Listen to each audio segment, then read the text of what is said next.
Lindsay, the creator behind the YouTube channel Phantomette, dedicates her content to exploring the haunted, the abandoned, and the unexplained. On her channel, she delves into forgotten places and eerie histories, always seeking the truth behind lingering mysteries. In her video from August 1st, 2022, Lindsay embarks on a chilling exploration with her friend Chris. Their destination, an abandoned house known as the Canned Heat House, once owned by a member of the legendary band Canned Heat. This site holds a dark chapter of rock history. It was here that band member Alan Wilson was found dead in September 1970, the result of an overdose. To this day, whether his death was accidental or something more sinister remains uncertain. Drawn by the house's heavy reputation and rumors that Alan's spirit still lingers, Lindsay and Chris hoped to make a connection.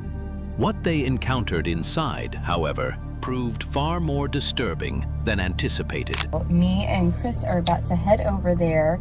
Hopefully we can get in and let's go adventure, see what we can find. Hopefully we find the place. All right guys, so at this point we are parked on the side of the road. It's a little walk over to where we saw the bridge. So hopefully that's the right spot and everything goes smooth. Okay guys, we finally made it to the house. We are here. It was a sketchy way down, but I'm gonna go ahead and show you what the house looks like. So there's a mattress out here, so I'm like thinking, I wonder if people stay here sometimes. Up to this point, everything had gone according to plan. Lindsay and Chris arrived at the house and began their investigation, setting up their ghost hunting equipment with hopes of contacting Alan Wilson's spirit. As they explored the crumbling building, their attention was fully fixed on the paranormal. Yet, in their intense focus, they nearly overlooked a crucial reality. They might not be alone, not in a supernatural sense, but physically. Soon, they would come to deeply regret lowering their guard. You heard that?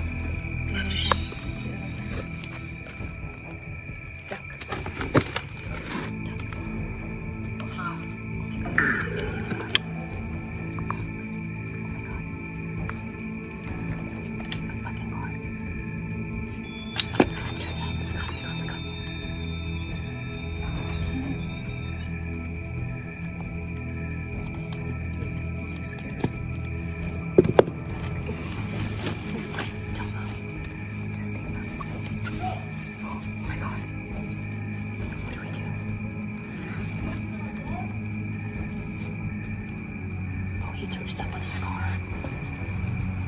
Do not shine the light right now. Okay, but like, I'm not getting a good feeling. No. Yeah, so we just heard... I think so. I don't know, it was dark, but I might have been recording, but... Dude, we gotta get out of here. There's something here. There's something here. I swear to God. We have to go. We have to go. This is it. We gotta go. From 10:21 to 11:25, the people circling the house seemed too absorbed in their own business to notice Lindsay and Chris hiding nearby. Eventually, they drove off, yet the unsettling presence of strangers lurking around such a remote, eerie location only heightened the danger. Though the coast appeared clear, the risk of someone with ill intent returning at any moment was all too real. Unwilling to push their luck, the two hurried across the overgrown grounds, nerves taut. As they made their way to the car, distant voices echoed once more, clear signs that others had arrived, likely drawn by their own unsettling motives. Without hesitation, Lindsay and Chris jumped into the car and left, shaken but safe, carrying with them an experience they wouldn't soon forget. The YouTube channel Urbex Mooch follows David as he chronicles his daring urban explorations, capturing the haunting beauty of decay. From venturing into crumbling buildings to spending nights in forgotten places for the thrill, David never backs down from a challenge. In this video, he and his friend Felix take it a step further, deciding to spend the night inside an old manor house, abandoned for over 30 years. But they would soon discover that staying here would be far more difficult than anticipated. It's March 6th, 2015. David and Felix slip into the decaying manor unnoticed. At first, everything seems to go smoothly. They film shots and absorb the eerie silence of the empty halls. But that silence shatters abruptly A voice calls out from outside, initially unintelligible but unmistakably someone has spotted them. Instead of panicking or fleeing, they choose to respond calmly and with friendliness, hoping it's just a curious local. Yet, as they step outside, the situation quickly takes an unexpected and unsettling turn, revealing that confronting whoever was out there might have been a grave mistake. Hello. Sorry.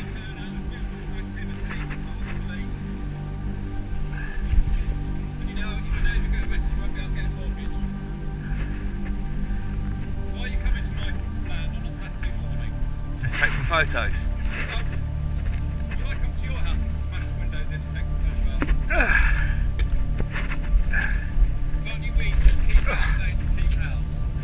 I know, yeah.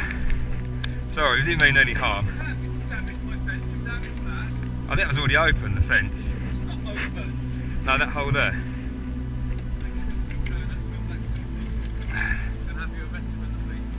Alright.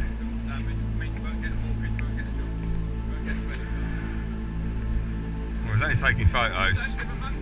You ruined my Saturday. The man's displeasure was unmistakable. He claimed to have already contacted the police, and from the sharp edge in his voice, it was clear he wasn't bluffing. Despite the mounting tension, David stayed calm and courteous, repeatedly assuring him they were merely there to photograph the decay, with no intent to cause trouble. Of course, he carefully omitted their plan to spend the night inside, knowing that revelation would only escalate the situation. Yet, no matter how respectful and composed David remained, the man's anger only intensified. It felt less like simple irritation and more like a fierce determination to keep anyone away, almost as if he had something to protect or something to hide. Right, it's going to be a tricky one getting over. Stay there. Huh? If you hurt yourself, I'll be liable to damage to you. Are we coming over? No, stay there. We Stay there. we don't have to stay here. We're making you stay here. You can't make me stay here because there's... Well, if you hurt yourself, I end up in jail. So Well, you won't hurt yourself. I won't hurt myself. you You can't do that. You can't come in my fucking house. Okay? Don't tell me the fucking law. You ruined my fucking Saturday and keep out of my fucking house. Well, we're sorry. We didn't mean any... Of course you mean it all. Well, we're only taking photos. It's gonna shit. It's my private house. Sorry.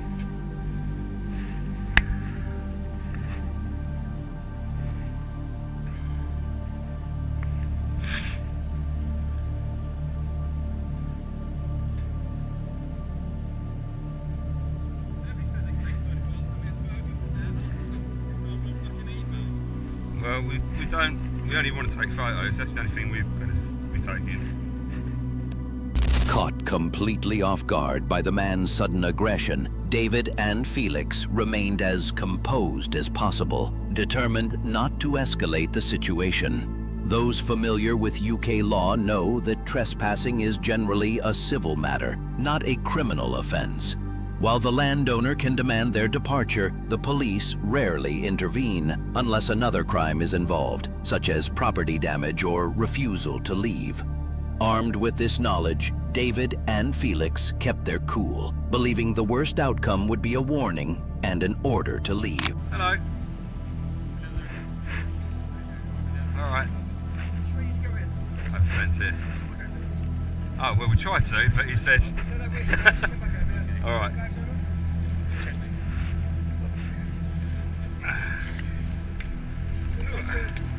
Pardon? Just the inside of the house.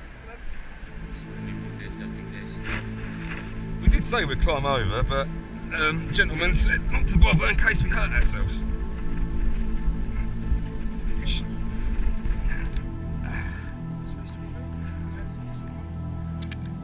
I'm arrested. All right.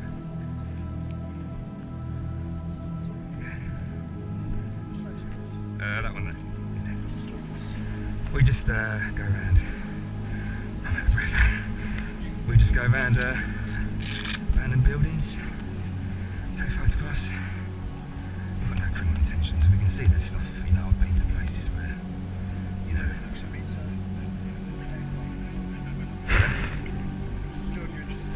yeah, and like, you know, the inside, just like all the old.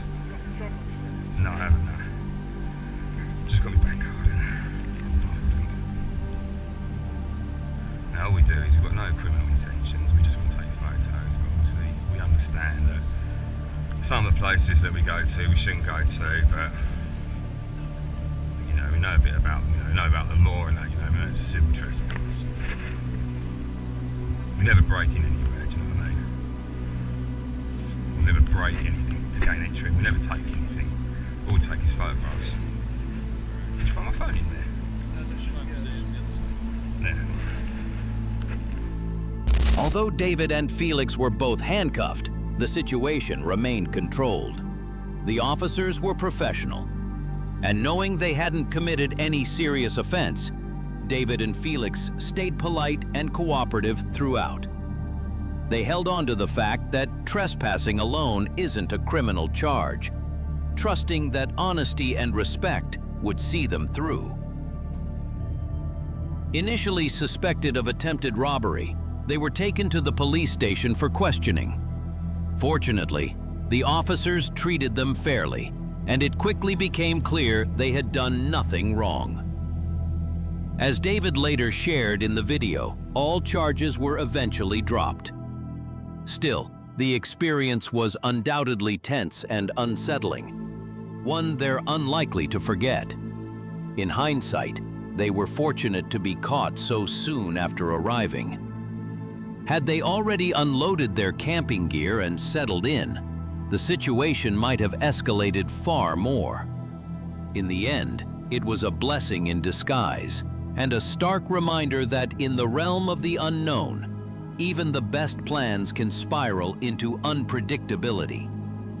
This first encounter ended well, but who knows how much worse it could have been if luck hadn't been on their side. Thankfully, we'll never have to find out. With that unsettling thought, let's move on to the next clip. The Turkish channel Ramble Soul, run by a couple known for their cozy cinematic camping adventures across the countryside, usually offers a peaceful escape into nature. But in this episode, what began as a relaxing lakeside getaway quickly turned into one of their most harrowing experiences yet. They had just arrived at a remote, picturesque lakeside, one of their favorite spots for fishing, cooking, and soaking in the quiet. The weather was perfect, and they were excited to try out a brand new inflatable tent for the first time. Everything pointed to an ideal evening. But as the sun dipped below the horizon, the wind began to rise, fast. At first, they thought little of it. Spring gusts were common. But this one didn't pass. It grew stronger, more forceful. Acting quickly, they secured their gear and prepared to ride out the night inside the tent. And by morning, everything had gone terribly wrong.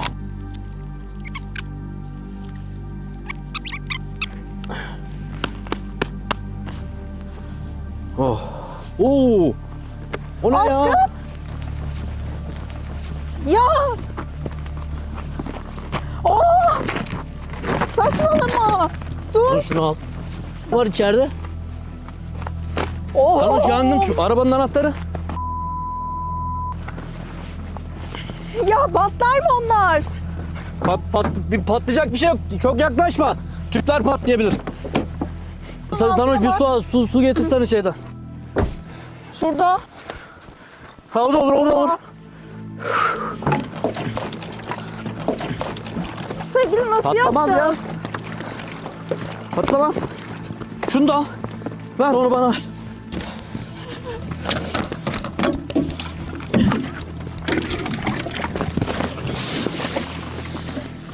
Of ya.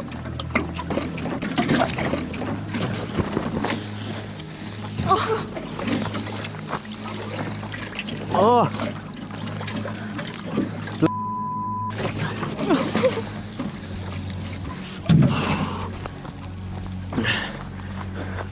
Ah. Canım. Ha? Nasıl yapacağız bunu? Ver ben dökerim. Dur şunu koyayım. Of ya.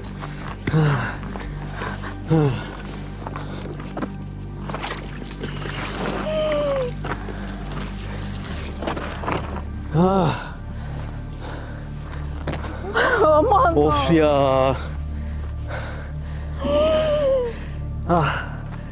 Sanoş bir tane daha. Of.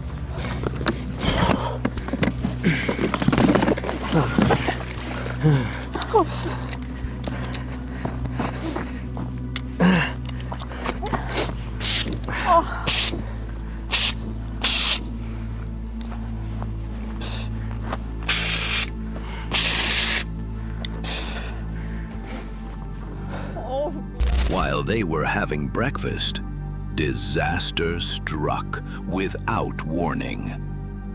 Despite being new, large, and reinforced, their tent suddenly caught fire.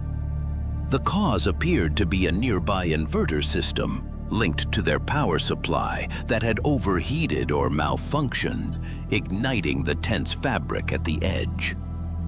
Within seconds, flames spread rapidly across the synthetic material. Panic set in immediately. They scrambled for the fire extinguisher, but the tent's internal pressure caused the structure to collapse inward. There was no time to think, only to act. Thankfully, no one was inside when the fire began. Had they been even minutes slower, this video could have ended far worse. They fought the flames with everything available: water, extinguisher, even sand. But the damage was done. In the aftermath, the usually cheerful couple stood stunned and shaken. She wept not only for the lost gear, but for how close they had come to disaster. He tried to stay composed, offering comfort, though even his voice faltered as he surveyed the destruction. Despite the heavy emotions, they chose to end the video with gratitude, reminding viewers it could have been much worse. It was the first time they used that tent, and as it turned out, the last. Fortunately, neither was injured, and both were unharmed. That was what truly mattered in the end.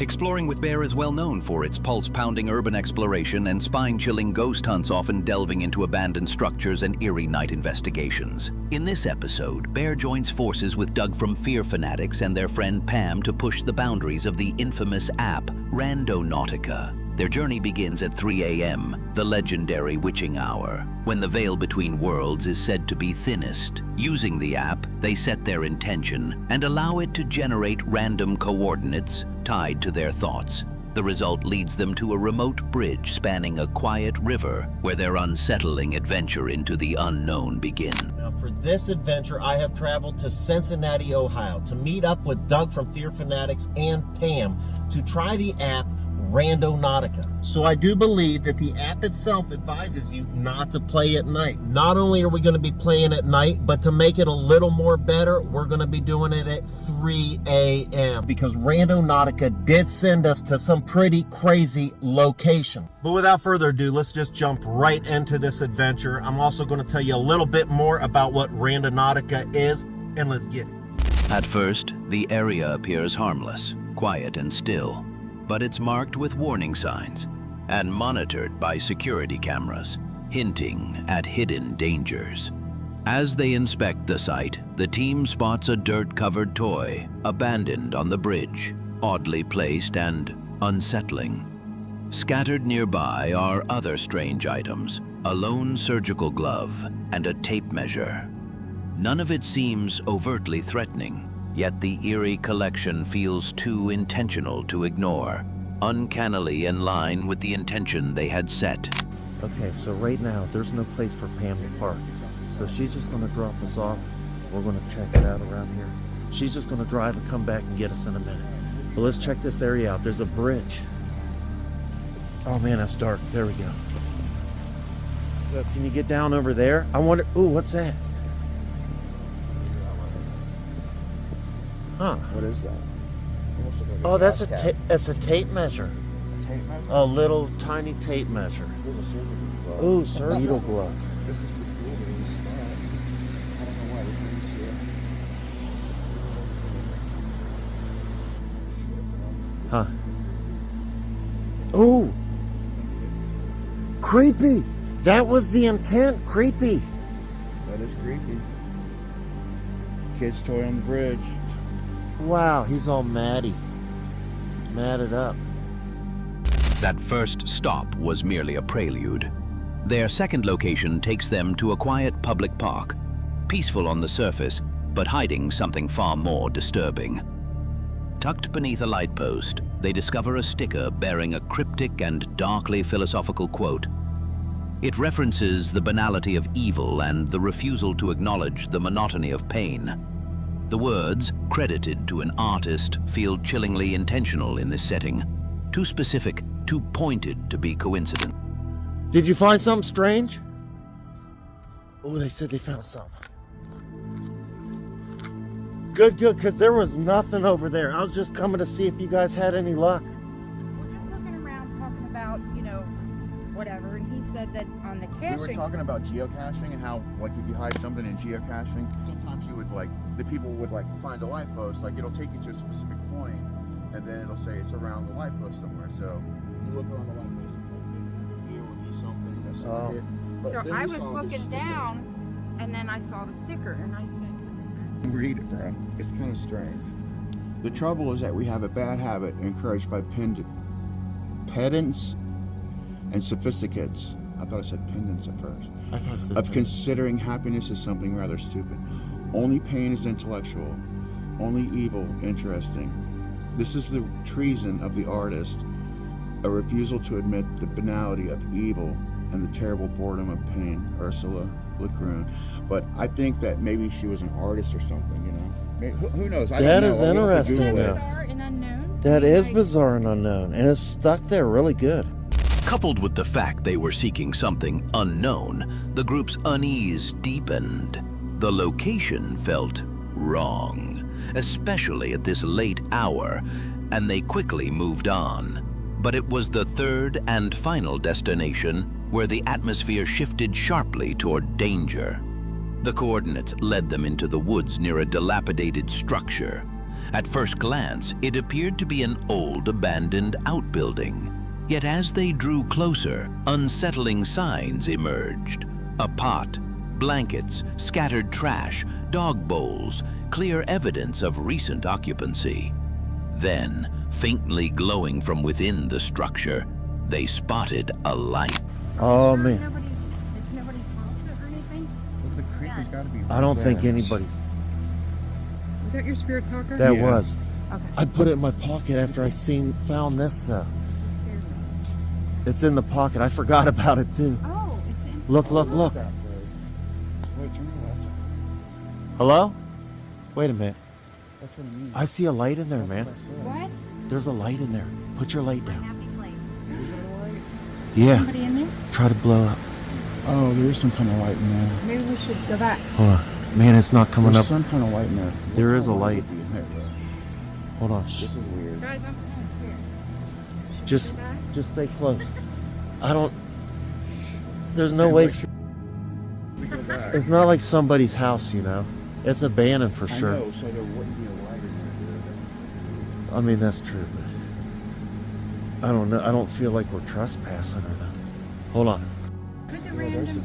people. Could it not a good thing to send more than one... At first, they assume it's just a reflection. Then it moves. Someone is inside. Trying to remain calm, the team quietly announces their presence, hoping it's merely a squatter or another explorer. But no response comes. Tension mounts, and the air thickens with uncertainty. They spot bedding on the floor, a flashing light, and scattered gear. Clear signs someone has been living there. Suddenly, a strange voice from one of their devices whispers, "Go to the light." Moments later, something stirs behind the structure. And I just heard something coming from behind that camper. What's inside there? What is inside there? Man, hey, man. I feel. Hello? We're just shooting a video. Be careful. Look around that corner, though. Does somebody have a weapon? Yeah, I do. We're armed. Just shooting a video. Mean no harm. Look, that's on though. Look at What that. if somebody- Put your light down. Oh, that is on. What is it? It's a flashlight. It's like Where? it's Right like there. right there. Look. Hanging from the car.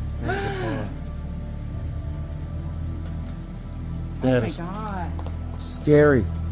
I don't like this. That is scary. What? Oh, what does it say? It said go to the light? Man. See. It says I'm from the light. Oh my god. Why ain't they saying nothing? You know? Somebody's obviously here. There's a light. Why wouldn't you respond? Somebody's got to be here. Whoa! Go, come on. Hurry, go. What follows is a frantic retreat. Loud noises erupt from the shadows, footsteps, shuffling, and what sounds like something thrown in their direction. They flee swiftly, unsure if they've startled a trespasser or encountered something far more sinister. Back at the car, silence reigns, broken only by heavy breaths and racing hearts. Then, one last chilling message crackles through their Spirit Talker app. Be aware of me. Its meaning remains unclear, but its impact is undeniable. I mean, I'm not out of breath, but I'm out of breath. That's pretty scary. Like just that first. I can't even find out how to get in this car. You're aware of me. It said be aware of me. What did it say? It said be aware of me. I was scared and I... Lock the doors. Lock them. How you lock these suckers? Were you scared? That was kind of Hey, creepy. that was scary. That was our intention. Was scary. Yeah, it was. No more scary intentions, guys. That was scary. But That was... it was still cool. Earlier, Pam was talking about It was like still a place Brad Pitt that was intentions and dilapidated, that money. was, like abandoned in the middle of the woods, you know, down a trail. Gone inside, and then we heard something behind that. Whether it was another Randonautica user or something far more menacing remains a mystery. For Bear, however, the night shifted from eerie curiosity to genuine danger. As always, I'll leave it to you to decide what truly transpired during this unsettling encounter. This is Ben from the YouTube channel 401 Files, renowned for exploring unexplained mysteries and investigating bizarre phenomena. With a passion for the outdoors, Ben often combines his investigations with solo camping trips to some of the UK's most eerie and remote locations. In this clip, Ben ventures into a forest steeped in folklore, an area known for strange sightings and alleged cryptid activity. Drawn by the legends, he decides the best way to investigate is to spend the night deep in the woods, accompanied only by his loyal dog Lily. It's Friday, the 13th, January 2023, a date already heavy with ominous meaning. Ben begins his trek through the forest in daylight, planning to set up camp just before sunset to avoid drawing attention from late dog walkers or curious locals. At first, all feels calm. The deeper he goes, the more at ease he becomes, confident the night will pass quietly. But just as he finds the perfect spot to settle and takes a moment to relax, that sense of peace abruptly shatters with an unsettling sound.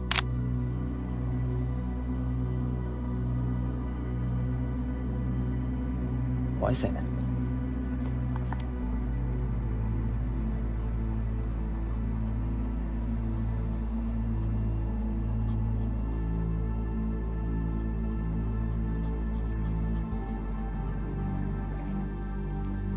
I've just heard a man-made sound which always terrifies me. And it was a device of some kind. It was a device of some kind going like a phone or some kind of camera. I don't know what the hell that was, but it was definitely man-made. It was like a beeping. Though the unsettling sound had rattled Ben, He steeled himself and dismissed it as nothing more than an ordinary forest noise. Determined to follow through, he proceeded to set up camp. For a while, no further disturbances occurred, allowing Ben to relax somewhat, sipping tea and enjoying a simple meal. But Ben hadn't ventured this far just to camp quietly. As night deepened and the forest fell into an eerie silence, his curiosity surged. With Lily at his side and only a flashlight piercing the darkness, he decided it was time to explore the woods, hoping to encounter something truly extraordinary.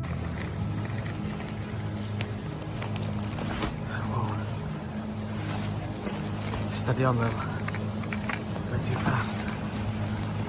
Oh, Lily. Steady. Whoa. Shit. 1 second, Lil.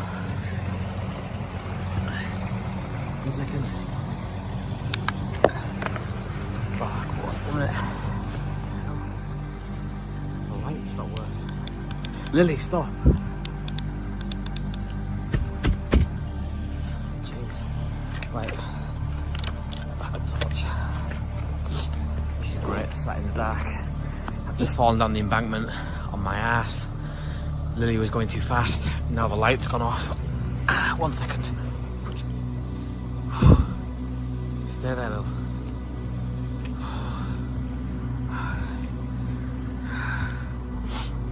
Don't go too fast. For some reason,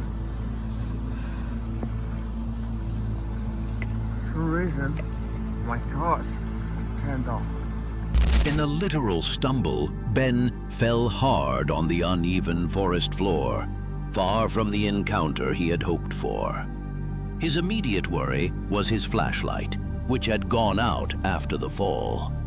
But it soon became clear that this wouldn't be the only challenge awaiting him that night. I hate it whenever there's a ridge, because you always hear about these stories, you know, like eyes just looking down the ridge, from the top of the ridge back at you, or, you know, just something even stood up there, even if it's human, would be scary right now. Imagine seeing like another dog walker up there that you just didn't expect to see in an area like this. It would be terrifying.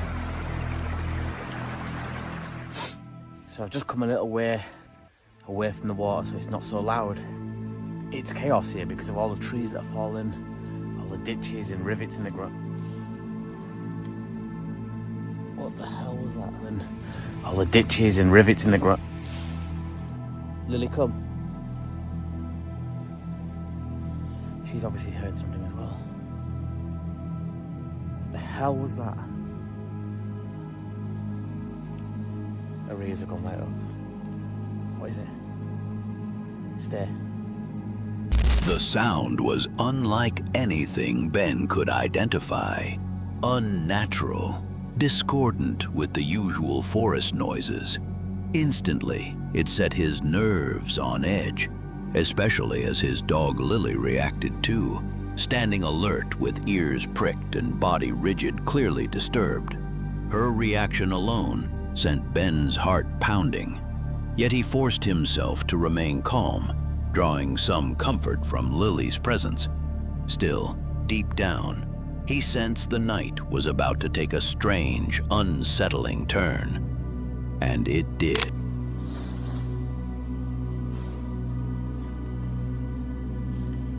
It sounded like a tree just falling down.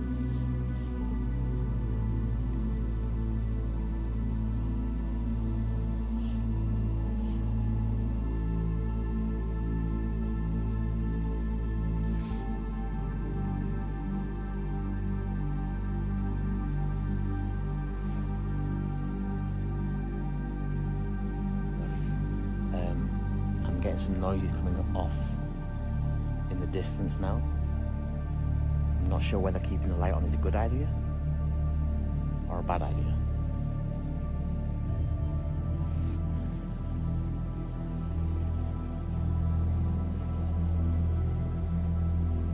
What the hell is that? It's okay, Lily. It's okay.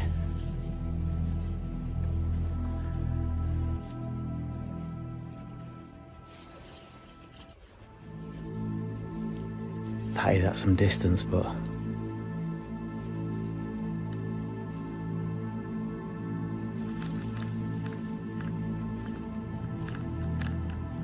Lily. As the night deepened, Ben returned to camp, still shaken by the strange sounds he'd heard. He replayed his footage repeatedly, trying to decipher the eerie noises. With each listen, he grew more certain the recordings captured distant howls, perhaps from dogs or something far more mysterious. The uncertainty only heightened his unease. Lily, visibly restless and unwilling to settle, mirrored his growing anxiety. Ultimately, Ben made the difficult decision to pack up and leave the forest early. What exactly echoed through those dark woods remains unknown. Were the strange sounds connected, or just a series of unrelated events that together sparked an overwhelming sense of dread? Share your thoughts in the comments. Was Ben right to trust his instincts and retreat, or was he simply ghosted by the unknown? As we reflect on this unresolved mystery, prepare for the next chilling clip. Upload on May 11th, 2025. This encounter comes from Oklahoma Adventures, a channel known for its grounded camping trips and survival cooking deep in North America's wilderness. What begins as a calm expedition to cook, relax, and capture casual bushcraft by a riverbank soon takes a dark turn, as something far larger, and potentially far more menacing, lurks just beyond sight. Aventureros, aquí andamos en los territorios del Patón una vez más. Teníamos un buen rato caminando toda la mañana. Nos detuvimos aquí a hacer una comida. Ya se hambre, salimos muy temprano de la casa y con el tiempo de almorzar tuvimos. Aquí nos vamos a echar un snack aquí en el territorio del Patón. A ver si no viene y nos arrebatan La comida. la comida. Vamos a comer. Vamos, aventureros. After trekking through dense terrain, the group finally settled beside a river enclosed by thick brush and heavy vegetation. The sun hung high, the current flowed steadily, and morale was strong. They quickly got to work, gathering ingredients and lighting a small cooking fire. Corn, wild mushrooms, peppers, and meat were laid out on hot stones and grills as they joked and soaked in the crisp open air. ¿Qué pasó, papi? ¿Ya está? Ya llevo.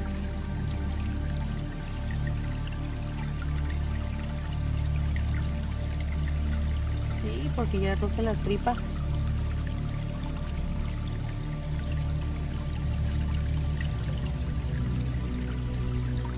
¿Quieres una? Sí.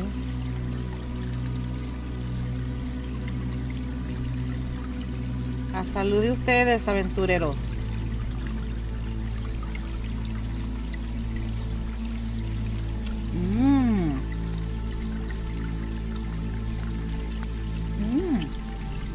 As the rich scent of fire-roasted food drifted through camp, the crew began to notice something unsettling.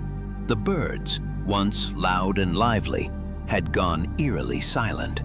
But it wasn't just the quiet, it was the feeling. The air itself seemed to shift. One crew member pointed to a group of large birds circling overhead, a classic sign of something dead or something dangerous nearby. Then, just beyond the tree line, something enormous moved through the woods, hidden from view. ¿Escuchaste? No, por estar aquí comiendo. Algo se arrimó acá. Pues con ese olor, ¿cómo no? They didn't see it at first, but they heard it. Heavy footsteps, branches cracking under weight. Whatever was out there wasn't small. The sound came from the direction of their cooking area and began circling part of the camp. Alarmed, they started packing up quickly, eyes darting through the trees, scanning for movement. Something, maybe a bear, maybe worse, had clearly been lured in by the scent of their meal. Tráiganse una bolsita donde tirar la basura. No la dejen aquí tirada. Especialmente en estos lugares tan fregonzotes. ¿Verdad? Ya.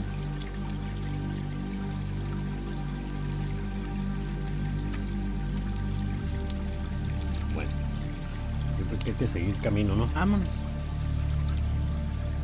Que algo se arrimó, no sabemos si fuera un oso o algo, pero un animal muy grande se arrimó para allá, para aquel lado. La aroma de la comida. Está de mucho animalito. Sí.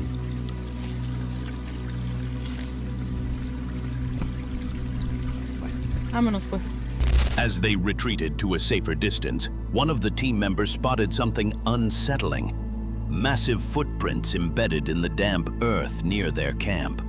The size and depth ruled out deer or wild boar. These prints were bipedal and far too large to belong to any human. A few steps ahead, they found something even stranger. A crude arch of sticks, deliberately arranged and pressed into the ground. It didn't look natural, and it definitely hadn't been there when they arrived. Solamente escuché. Algo corrió, quién sabe qué sería. Bueno, vamos.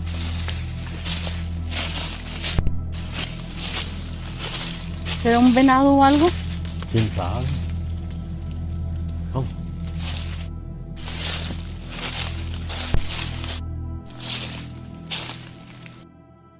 Aquí está una huella de algo. ¿Ah? Aquí está una huella de algo, desde aquí hasta acá. Y aquí hay más arcos también, mira. Seca.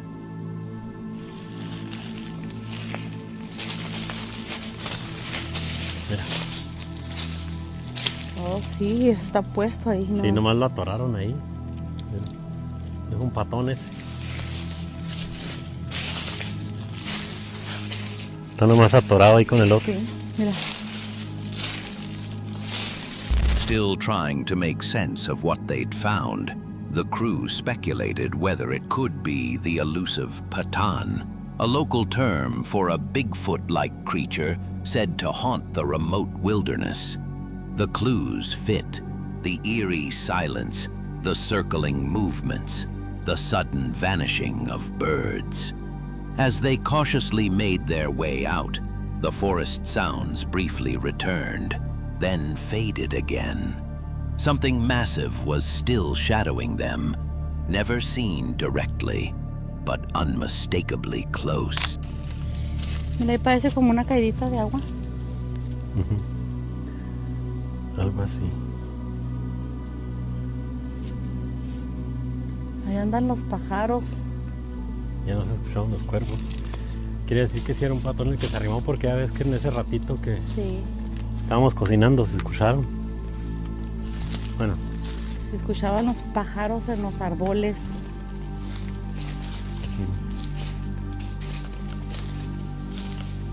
The group moved quickly, documenting the strange tracks and stick formations as they exited, but they chose not to follow or investigate further. They had come to cook and film, not to chase legends. Yet what they stumbled upon may have been a brush with one, whether it was truly a cryptid encounter or just an unnerving moment with a bear under unusual conditions. That's for you to decide.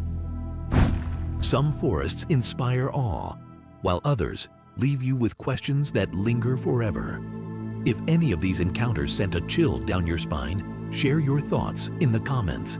And remember to like and subscribe for more horror content from Shadows of the Wild. Until next time, stay safe out there, because you never truly know what's waiting in the woods. That's all we have for today. Stay tuned for more.